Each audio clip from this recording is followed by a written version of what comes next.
Well, good morning, my fellow board equinoxes that also play Minecraft. Today, we're going to talk all about the Copper Golem. From little before seen early on concept art to secret tricks and mechanics, I've got it all right here. Sit back and relax. Here is everything to know about the Copper Golem for the new Minecraft update. Early on, when Mojang was planning on actually implementing the Copper Golem into Minecraft, they got back to planning with this mob, and oh my god, that face, number 4, I think that's the best thing that I've ever seen. Fast forward ahead to the fall drop 2025, and this little buddy is finally coming to Minecraft. In game, it's going to end up looking a little bit something like this right here, with 4 different oxidized variants. Now, in a survival setting, actually getting your hands on the Copper Golem is going to be one of the easiest things of all time. With any variant of copper block, place a pumpkin on top of it, carve that boy, and just like that, you'll get your hands on not only the Copper Golem, but a fancy brand new chest that we'll talk all about today too.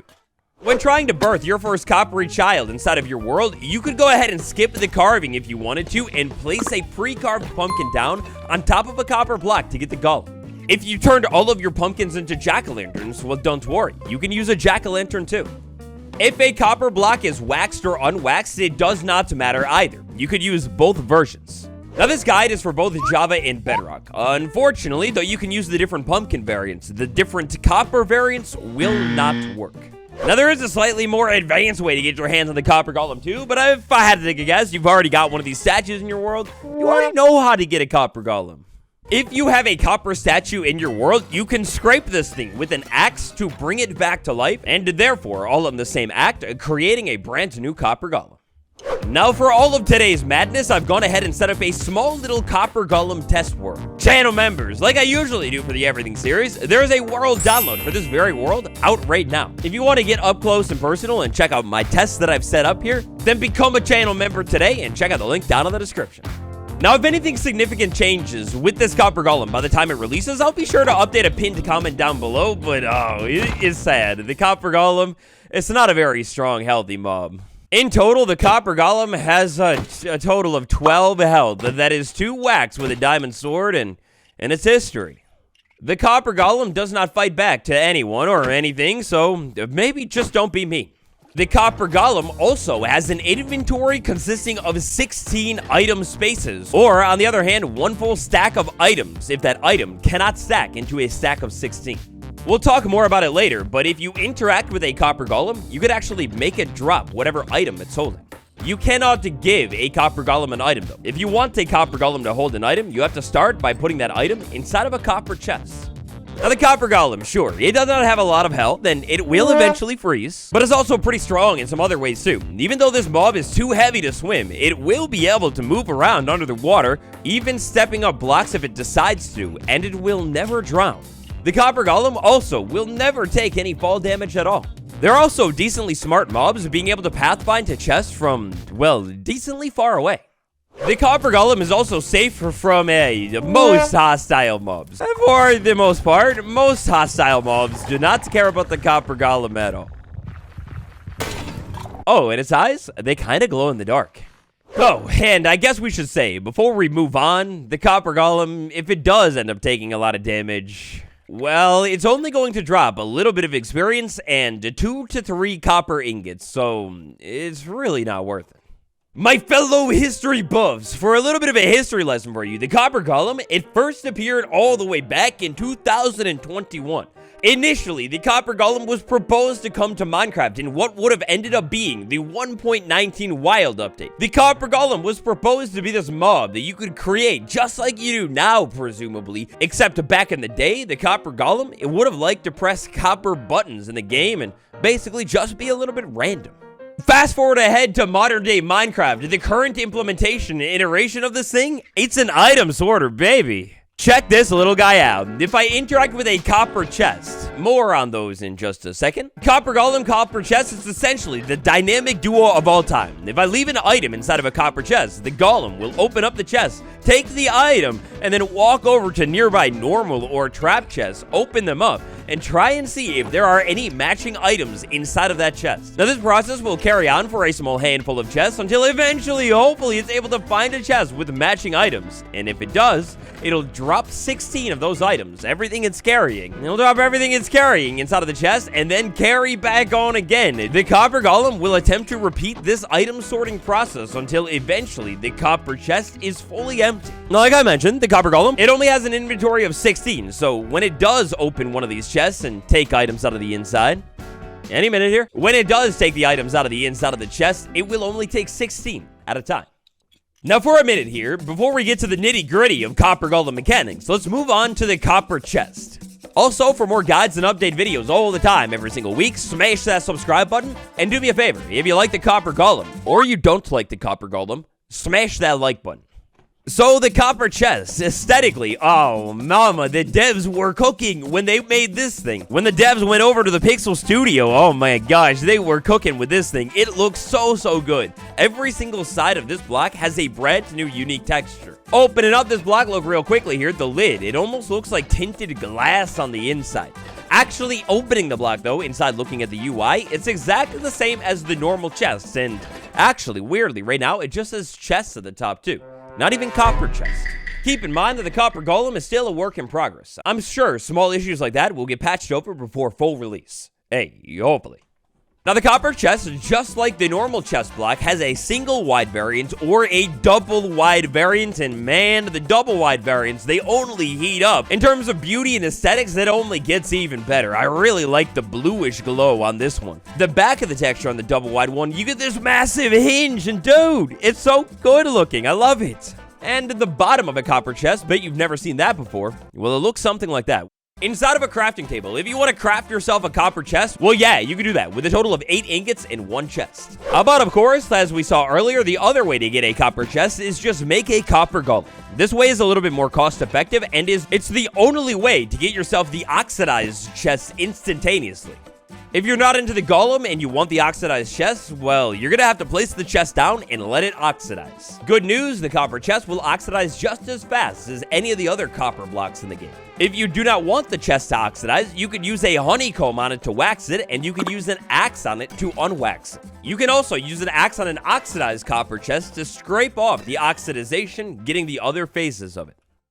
Alright, now with all of that out of the way, let's go ahead and get a little bit more technical with the Copper Golem, because the brains inside of the Copper Golem that will control the item's searching and sorting mechanics, well, they actually make this thing pretty advanced. So, for starters here, let's say we had a Copper Golem, and let's say the Copper Golem was standing on top of a copper chest. Well, once this thing is holding items, it will then begin to look for trapped or regular chests nearby. That range, well, vertically speaking, it's going to be 8 blocks, so 4 above and 4 below the Copper Golem. Horizontally speaking, it's going to widen out a little bit further, but it's not the biggest range in the world. 16 blocks centered on the Copper Golem, every single direction. Well, that's how far the Copper Golem will be able to detect any normal or trapped chests to search for item placement targets. So just for a little example here, the Copper Golem, let's say it's standing on the copper chest right here. There are 3 chests within this range. Where I placed every single one of these chests is technically a valid location, so in time, if the Copper Golem had an item, it would check each of these chests.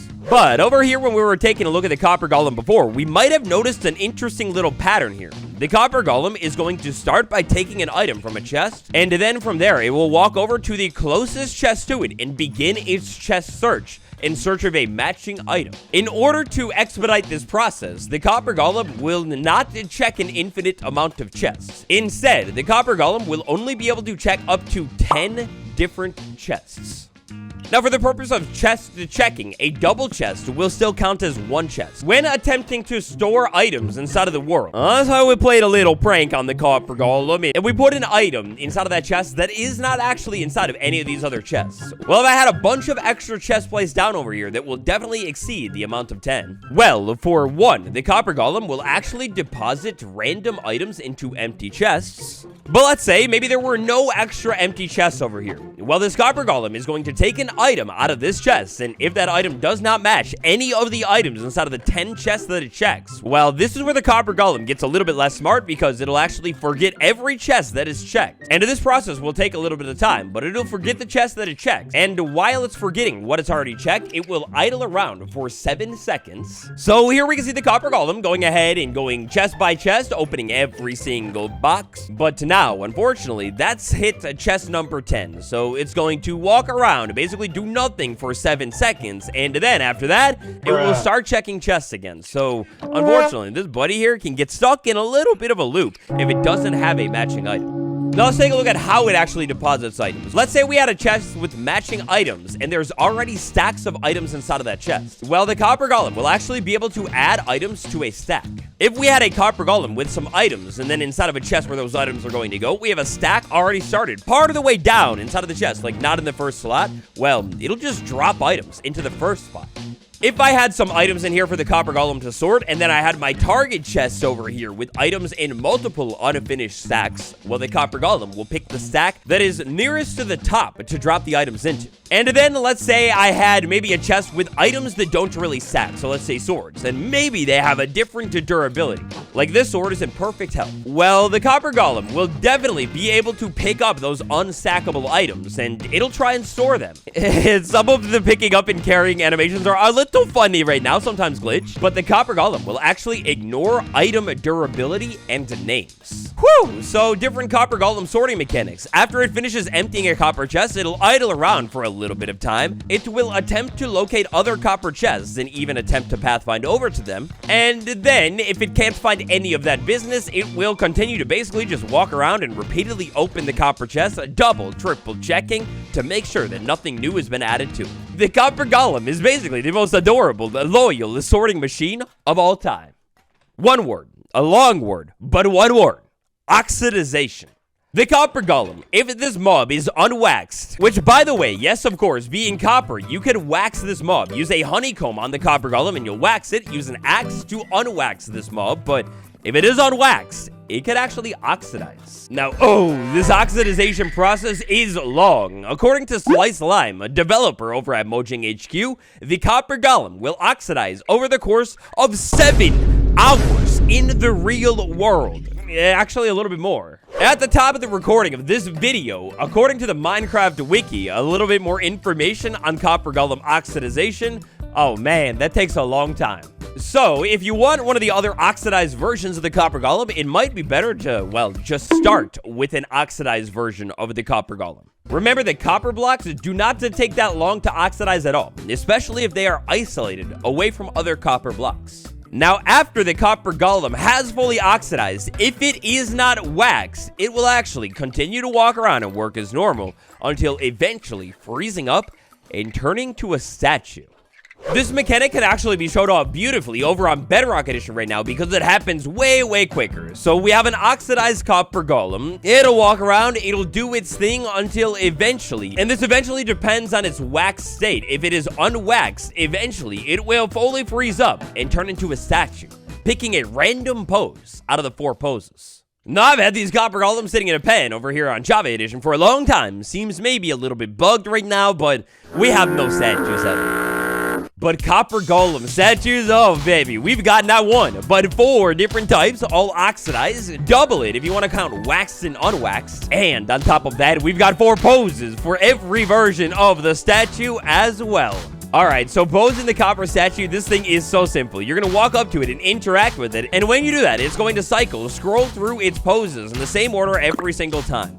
Every single version of the Copper Golem statue into the different poses. You're looking at them right here. Man, they are so good looking, and actually a little bit different on Java and Bedrock. On Bedrock, the walking pose is a little less tilted. In order to pick up the Copper Golem statue, well, yeah, you could use your hand, and the statue will break at a decent speed, but instead, much quicker here, a pickaxe. Now, unfortunately, at least how it is on Java right now, if you have the statue posed and you break it in that pose, well, it will lose that pose no matter what. Silk Touch doesn't fix it. The Copper Golem statue is an uncraftable block. That means the only way to get your hands on one of these things is to let a Copper Golem oxidize. If you have yourself a Copper Golem statue and you use an axe on it, if it's waxed, it'll become unwaxed and you can re-wax it with honeycomb. And if it's oxidized and you use an axe, you will remove one level of oxidization all the way until you get to this version of the statue. Now after that, if I use an axe on it one more time, the statue will actually come back to life as a Copper Golem. But there's even more to the statue here, because it's got these really cool poses, and it's going to be great for building. The Copper Golem statue is actually a redstone block as well, if you pair it with a comparator. Yeah, so taking the statue and hooking a comparator up to it, depending on the pose that the statue is in, a different redstone signal will be outputted. Standing there chilling is a redstone signal of 1. Sitting down, the next pose, that's 2. Running, that's 3. Jumping, that's 4. The oxidization status of the statue does not currently affect the redstone strength of the signal at all. This cool little mechanic with a statue could definitely be used to set up a secret entrance, or just in general, some kind of cool little contraption, maybe an on-off switch that's really different.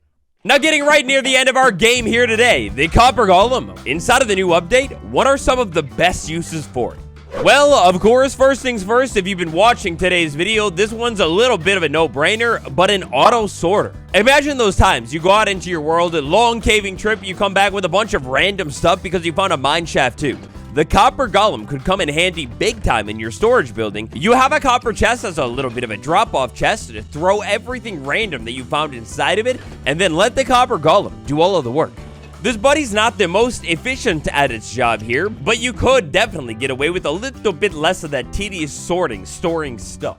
For our next big move here, a little bit of setup of prep work is required. This one is going to actually call us back to the original use for the Copper Golem. A fun use for our coppery golem friend is going to involve the trapped chests and a little bit of randomized redstone signals. Get a Copper Golem in your world, inside of a chest, put something. And then, somewhere nearby, put however many trapped chests you'd like to have, hook a little bit of redstone up to the back of these things, and let the Copper Golem open these chests at random, and check if the item actually goes inside of them. This is basically creating the Copper Golem randomly pulsing redstone signals in your world, and it will do it in a semi-random order as well, depending on where this thing ends up walking around and idling around at. In order to pull this off, make sure you put a different item inside of every single trap chest. That is an entirely separate one than whatever you give your Copper Golem. You can see here that it is opening the chest in a randomized order every single time, on a little bit of a randomized timing as well. Think OG Copper Golem, but in New G Minecraft. And then I hate to say it, but another great use, and the final one we'll talk about here for now today is, well, sucking the life out of it. Take the Copper Golem, place a dot inside of your world, and let it turn into a statue. Man, these statues, these are such a great way to decorate, fancy up your builds, and to get a little bit of personality going on in your world. You've got another great use for the Copper Golem? Call it down below. And so, the Copper Golem, that's just about everything, at least right now. Like I mentioned earlier on in the video, if anything significant changes in between now and the time it releases, I'll update a pinned comment down below, or even make a better guide. Channel members, there's a world download to the Copper Golem world down below. Check it out. For even more complete guides on new Minecraft content, check out the playlist, it'll be on the end card. I recently did one for the Happy Ghast. I bet you didn't know there's 18 minutes worth of information on that thing. Our bonus fact of the day. For this one, we need a Copper Golem, and that Copper Golem needs a Totem of Undying. So my loyal, trusty friend that did all this sorting over here, I would never hurt it, but just maybe, if an accident happened and the Copper Golem, oh, don't run, don't worry. If the Copper Golem has a Totem of Undying, oh yeah, the Totem of Undying will work. And if the Golem, take a look at those particles, it'll actually get the effects. Maybe just, you know, keep your Copper Golem safe, though. A better use for the totem is not using the totem. Thanks for watching, besties. I'll see you all tomorrow. Goodbye.